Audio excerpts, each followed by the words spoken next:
मधुर आवाज चैनल में आपका स्वागत है। हमारी आज की कहानी है पोते ने देखा अपने दादा को होटल पर बर्तन धुलते हुए। चलिए आज की कहानी को शुरू करते हैं। शशांक अभी कुछ दिन पहले ही उसकी पढ़ाई कंप्लीट हुई है। अब वह अपने देश इंडिया आने की तैयारी कर रहा है। इंडिया में उसे दिल्ली में एक बड़ा हॉस्पिटल मिला है जहां पर उसको अपॉइंट किया। वह उत्साहित है क्योंकि पूरे 4 साल बाद वह इंडिया जा रहा है। फटाफट से अपनी पैकिंग करता है और इंडिया जाने के लिए निकल पड़ता है। फ्लाइट में बैठकर अपने घर परिवार में सोचता है, अपने दादा दादी को याद करता है, अपने मम्मी पापा को भी याद करता है। अपने दादा दादी से शशांक को कुछ ज़्यादा ही लगाव था क्योंकि उसकी दादी उसको बहुत प्यार करती हैं, हर एक बात मानती थी। शशांक को वह आज भी दिन याद है जब उसकी वजह से दादी ने मम्मी से कितनी डांट खाई थी। और एक बार तो मम्मी मुझे मार रही थी तो गलती से मेरा थप्पड़ दादी को लग गया। तो हफ्ते भर से दादी के तो आंखों से आंसू ही नहीं रुके क्योंकि घर में एक शशांक ही था जिसकी वजह से उन्हें घर में बहुत अच्छा लगता। दादी कहती हैं, बेटा शशांक, तुम विदेश पढ़ने के लिए जाओगे तो मुझे तो इस घर में अच्छा ही नहीं लगेगा। मैं तुम्हारे बिना कैसे रहूंगी। तुम जल्दी से अपनी पढ़ाई पूरी करके वापस आ जाना। तुम्हारे दादाजी की तबीयत ठीक नहीं रहती तो डॉक्टर बनके जब आओगे तो सबसे पहले अपने दादाजी का इलाज करना। शशांक भी अपने दादा दादी के गले लग जाता है और कहता है, मैं जल्दी ही डॉक्टर बनकर आऊंगा और दादाजी को जल्द से जल्द ठीक करूंगा। शशांक विदेश चला जाता है। विदेश में रहकर वह 10 साल पढ़ाई करता है। पढ़ाई करने के बाद आज वह इंडिया आ रहा था, वह भी दिल्ली के एक नामी गिरामी अस्पताल में एक डॉक्टर बनकर। इधर पहले जो की तबीयत आज कुछ ठीक नहीं थी, इसलिए पास के ही सरकारी अस्पताल में अपनी पत्नी नीलम को लेकर दिखाने के लिए जाते हैं।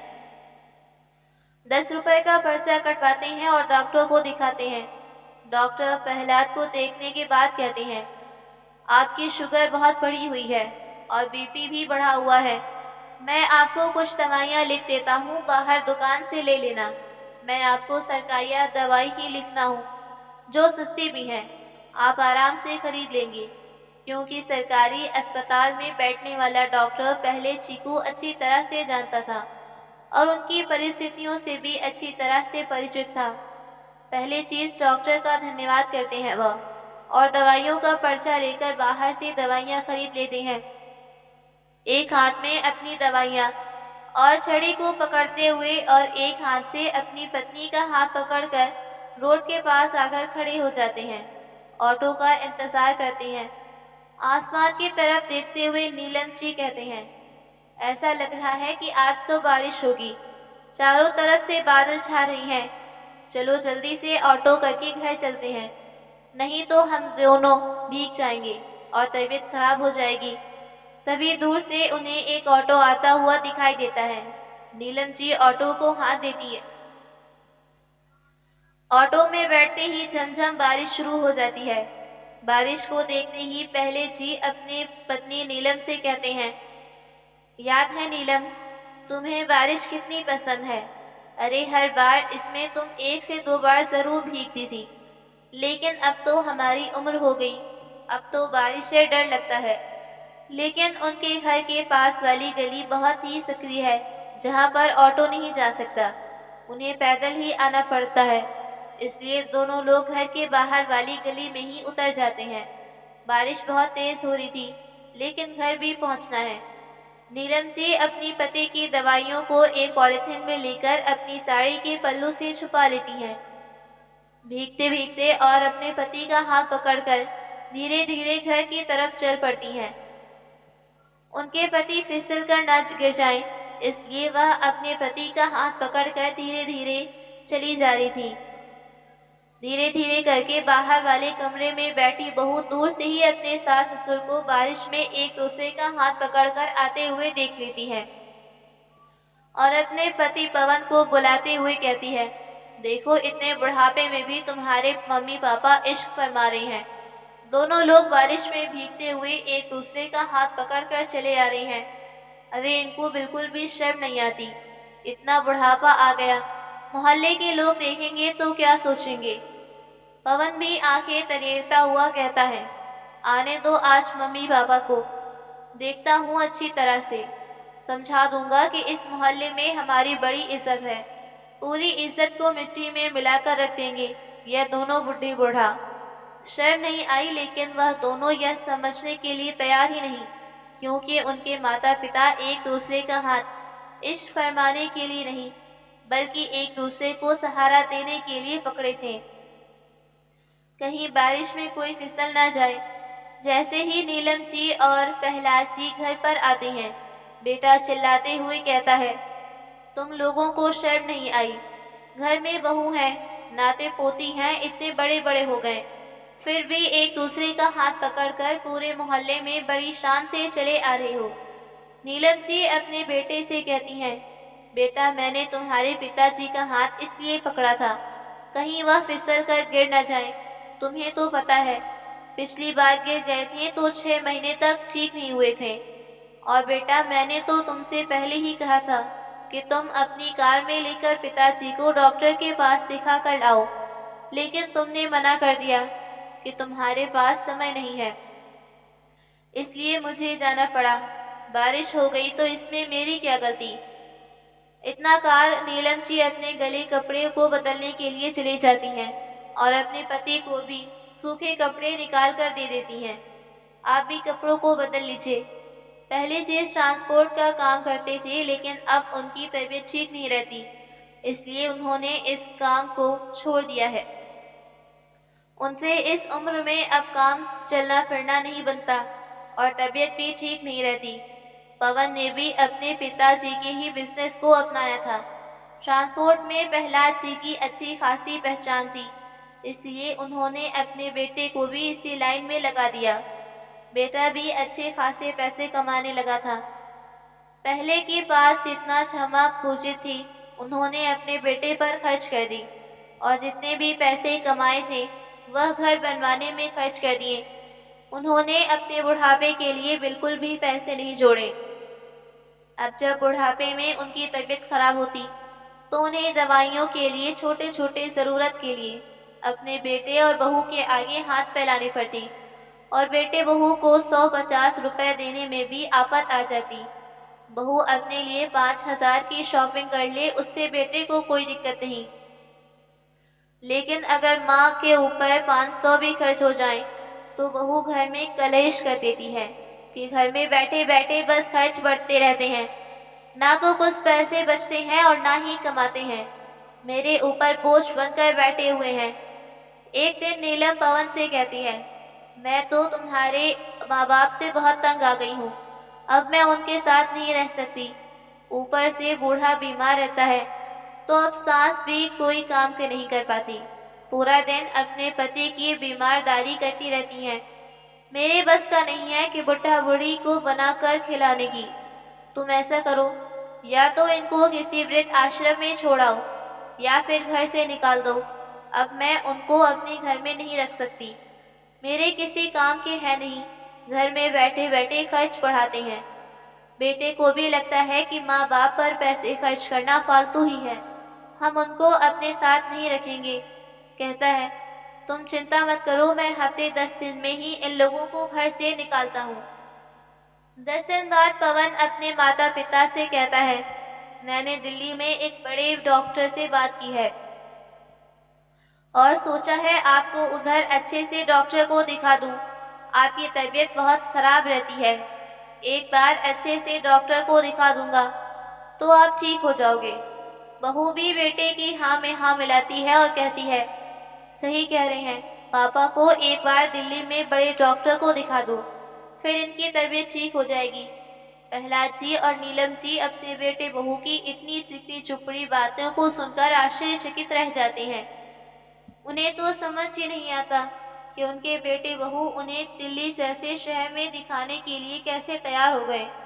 वह तो मुझे इधर आसपास के लिए भी देखना नहीं चाहते, तो दिल्ली कैसे ले जा सकते हैं। नीलम जी कहती हैं, बेटा, तुम अपने पिताजी को इतनी दूर तक दिखाने ले जाओगे, इससे अच्छा है तुम पास कहीं किसी अच्छे डॉक्टर को दिखा दो, तो वह ठीक हो जाएंगे। अरे माँ, आप भी कैसी बातें करती हो। मैंने अपने एक मित्र से बात की है, वह दिल्ली के एक बड़े से अस्पताल में काम करता है। उसके साथ ही मैं पिताजी को बड़े डॉक्टर के दिखा पाऊंगा। मैंने उससे सारी बात कर ली है, बस आप कल चलने को तैयार रहिएगा। परसों आपका अपॉइंटमेंट मिला है। अपने एक दो जोड़ी कपड़े भी रख लेना, क्योंकि उधर 2-4 दिन रुकना पड़ सकता है। पवन की बातें सुनकर नीलम जी को लगता है शायद उनका बेटा सुधर गया है। उसे अपने माता पिता की चिंता होने लगी है, इसलिए वह अपने पिता को दिखाने के लिए दिल्ली जैसे शहर में बड़े डॉक्टर के पास ले जा रहा है। वह भी खुश होकर अपने और अपने पति को कहती हैं और एक दूसरे दिन ही प्रहलाद जी और नीलम जी अपने बेटे बहू के साथ दिल्ली निकल पड़ते हैं। पवन नीलम जी और प्रहलाद जी को दिल्ली के एक बहुत बड़े अस्पताल के सामने लेकर आता है। उस अस्पताल को देखकर नीलम जी की आंखें चौड़िया जाती हैं। अरे, इतना बड़ा अस्पताल, इतनी बड़ी बिल्डिंग तो मैंने आज तक नहीं देखी। इतने बड़े बड़े डॉक्टर, कितने सारे नर्स घूम रही हैं। पवन अपने माता पिता को अस्पताल के बाहर एक पेड़ के नीचे बैठा देता है और कहता है, आप इधर ही बैठो, मैं अभी अपने मित्र से मिलकर आता हूँ और डॉक्टर के बारे में पूछ कर आता हूँ कि डॉक्टर कहाँ पर बैठते हैं। इतना कहकर पवन और उसकी पत्नी उधर से निकल जाते हैं। नीलम जी और प्रहलाद जी अपने बेटे के आने का इंतजार करने लगते हैं कि कब बेटा आएगा और उन्हें डॉक्टर के पास दिखाने के लिए ले जाएगा। लेकिन इंतजार करते करते 2 घंटे बीत गए। ना तो बहू वापस आई और ना ही बेटे। अब तो उन्हें चिंता होने लगी कि बेटा अभी तक उन्हें लेने क्यों नहीं आया। अब दोपहर से शाम होने लगी थी, लेकिन बेटे बहू का कोई अता पता नहीं था। वह तो इस बात को समझ ही नहीं रहे थे कि उनके बेटे बहू उन्हें दिल्ली जैसे शहर में बड़े डॉक्टर को दिखाने के लिए नहीं, बल्कि अपने बूढ़े माता पिता को दिल्ली में छोड़ने के लिए लाए हैं। माता पिता से पीछा छुड़ाने के लिए उन्हें दिल्ली छोड़कर चले गए। नीलम जी अस्पताल के बाहर ही घबराई सी चारों तरफ अपने बेटे को ढूंढती रही। लोगों से पूछती रही कि उन्होंने मेरे बेटे बहू को देखा है क्या, लेकिन दिल्ली जैसे शहर में कौन किसको जानता है। पहले जी को शक होने लगा कि उनका बेटा बहू उन्हें दिखाने के लिए नहीं, बल्कि उन सबसे पीछा छुड़ाने के लिए हमें दिल्ली जैसे भीड़ वाले शहर में भीख मांगने के लिए छोड़कर चला गया। एक बार भी नहीं सोचा अपने बूढ़े माता पिता के बारे में। नीलम जी को जब पता चला कि उनके बेटे बहू उन्हें छोड़कर चले गए, तो वह अपने पति के कंधे पर सर रखकर फूट फूट कर रोने लगती हैं और सोचती हैं कि कैसी किस्मत पाई है। हमने पूरी जिंदगी इतने संघर्षों में निकाला है और अपने बेटे के लिए इतना कुछ किया है, और बुढ़ापे में उनके बेटे ने उन्हें सड़क पर भीख मांगने के लिए छोड़ दिया। पूरी रात नीलम जी रोते रोते गुजार देती हैं। सुबह होते ही पास के ही ढाबे से वह अपने पति के लिए और अपने लिए 1 कप चाय लेती हैं। उनके हाथ में तो इतने पैसे भी नहीं थे, केवल कुछ दिनों तक अपने खाने पीने का खर्च चला सकें। 2-4 दिन तो वह इस पेड़ के नीचे जब वह ट्रिप पर सो जाती हैं और जितने पैसे होते उनसे थोड़ा बहुत पीकर अपना गुजार लेती। 2-4 दिन में ही उनके सारे पैसे खत्म हो जाते। अब तो उन्हें समझ नहीं आ रहा था कि दिल्ली जैसे शहर में अपने बीमार पति के साथ कैसे गुजारा करें। जिस ढाबे से नीलम जी चाय और नाश्ता लेकर आते हैं, वह इस ढाबे वाले के पास जाती हैं और कहती हैं, बेटा कोई काम हो तो मुझे दे दो, मेरे पास तो खाने के लिए पैसे भी नहीं, खाने के कुछ पैसे निकालूंगी। ढाबे वाला व्यक्ति कहता है, माता जी आप चाहें तो मेरे ढाबे के बर्तन धुल सकती हैं, उसके बदले में मैं आप दोनों को कुछ पैसे दे दूंगा और साथ में सुबह शाम चाय भी दे दूंगा। अब नीलम जी क्या, दूसरा रास्ता भी तो नहीं था उनके पास। शशांक जी दिल्ली में आ चुका है। आज उसका दिल्ली के एक नामी ग्रामी हॉस्पिटल में पहला दिन है। वह होटल से तैयार होकर अस्पताल के लिए निकल पड़ता है। पूरे दिन की ड्यूटी करने के बाद शाम को जब वह अपनी कार में बैठकर घर जाने लगता है तो देखता है कि अस्पताल के बाहर जो चाय का ढाबा है उस पर ऐसा लग रहा है कि जैसे उसकी दादी हो और पास में ही छड़ी लिए दादाजी बैठे हों। लेकिन फिर आगे कुछ चला जाता है कि मेरे दादा दादी इधर क्या करेंगे, वह तो चाय की टपरी है। लेकिन उसका मन नहीं माना। शशांक दोबारा से अपने कार को वापस घुमाता है और उस चाय की टपरी के पास आता है और जैसे ही उधर आता है तो वह देखकर दंग रह जाता है। यह तो सच में उसके दादा दादी ही हैं और दादी चाय के बर्तन धुल रही हैं। दादाजी उधर ही एक कुर्सी पर बैठे हुए हैं। मैं अपनी दादी को आवाज़ देता हूँ, दादी आप इधर क्या कर रही हो? जैसे ही दादी देखनी है बर्तन को छोड़कर मेरे पास आ जाती हैं और मेरे गले लगकर फूट फूट कर रोने लगती हैं। मुझे कुछ समझ नहीं आ रहा था कि दादी इधर बर्तन क्यों धुल रही हैं और मेरे दादा दादी इधर अकेले क्यों हैं। मेरे माँ कहाँ हैं? मेरे मन में हजार सवाल थे। दादी आप चिंता मत करो, मैं आ गया हूँ। अब आप बताओ क्या बात है, आप इधर क्या कर रही हो, इधर कैसे आई? दादी रोते रोते अपनी सारी बात मुझे सुनाती हैं। मैं सुनकर दंग रह जाता हूँ। अपनी मम्मी पापा पर मुझे बहुत गुस्सा आता है। दादाजी भी अपनी कुर्सी पर बैठे बैठे रो रहे हैं और खांस रहे हैं। मुझे दादाजी की ऐसी हालत अच्छी नहीं लगती। मैं सबसे पहले अपने दादाजी को हॉस्पिटल में भर्ती कराता हूँ और हफ्ते भर तक उनका इलाज चलता है। अब तो घर में वह अच्छी तरह से ठीक हो जाते हैं। जब दादा दादी अच्छी तरह से ठीक हो जाते हैं फिर मैं घर जाने का प्लान करता हूँ। दादा को अभी मैं घर लेकर नहीं जाता। जैसे ही घर पहुँचता हूँ मम्मी पापा मुझे देखकर खुश हो जाते हैं। मैं अपनी मम्मी से दादा दादी के बारे में पूछता हूँ तो मम्मी मुझसे झूठ बोल देती हैं कि वह दोनों बिना बताए पता नहीं कहाँ घूमने फिरने चले गए। मम्मी के दोहरे व्यवहार को देखकर मुझे बहुत दुख हुआ। मेरी मम्मी दादा दादी के साथ ऐसा कैसे कर सकती हैं। फिर मैं अपने मम्मी पापा से कहता हूँ, आप लोग मेरे साथ घूमने चलिए, आप लोगों को मैं विदेश घुमा कर लाता हूँ। मम्मी पापा को उनकी गलती का एहसास दिलाना चाहता था, इसलिए उनको घूमने के बहाने एयरपोर्ट पर बिठाकर मैं उधर से निकलकर दादा दादी के पास आ गया। पूरा दिन मम्मी पापा एयरपोर्ट पर बैठे बैठे मेरा इंतज़ार करते रहे, लेकिन मैं उनके पास नहीं गया। पूरे दिन मम्मी पापा को इंतज़ार करवाने के बाद शाम को मैं उनके पास जाता हूँ।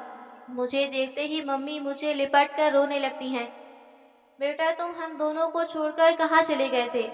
मुझे तो कितनी घबराहट हो रही थी और तुम्हारे पापा तो कब से परेशान होकर इधर से उधर घूम रहे हैं।